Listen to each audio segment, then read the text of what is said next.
আসসালামু আলাইকুম রহমতুল্লাহ বারাকাতুহু। সম্মানিত ভিউয়ার, দর্শক শ্রোতাবৃন্দ, আমরা এবার আলোচনা করব খানা পড়ে গেলে ওটা পরিষ্কার পরিচ্ছন্ন করে আবার খেতে হবে, ফেলে রাখা যাবে না, ফেলে দেওয়া যাবে না। এই হাদিসটি জাবের ইবনে আব্দুল্লাহ রাদিয়াল্লাহু তাআলা আনহুমার হাদিস। মহানবী সাল্লাল্লাহু আলাইহি ওয়াসাল্লাম বলেন যে যদি তোমাদের কোনো খানা পড়ে যায় তখন ওটা খাও, ওটা ওঠাও এবং ময়লা পরিষ্কার করো, এরপর খাও।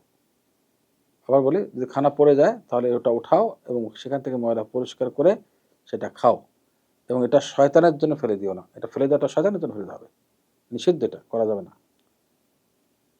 হাদিসটি সহিহ মুসলিমের 2033 নম্বর হাদিস। তাহলে আমরা খানা পড়ে গেলে এটা ফেলে দেবো না কোনোভাবে।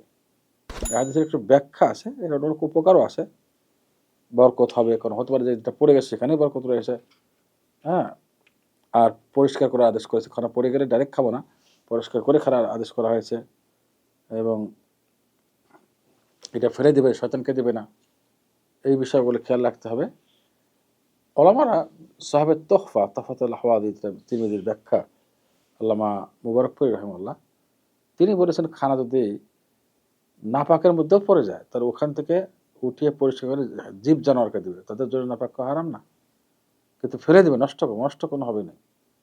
ময়লা পড়ে গেলে ময়লা পরিষ্কার খেতে হবে, আর নাপাক পড়ে সেটা উঠে জীব জানোয়ারকে তবুও নষ্ট করবে না, কোনোভাবেই খানা নষ্ট করা যাবে না।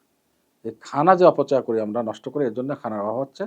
আল্লাহ তাআলা সমস্ত মানুষের রিজিক আল্লাহ তাআলা সবার রিজিক আল্লাহ দান করেছেন, এই রিজিক আমরা নষ্ট করে আমাদের অভাব অনটনের কারণ হয়ে যাচ্ছি এবং দুর্ভিক্ষের কারণ হচ্ছে। অপচয় করা যাবে না।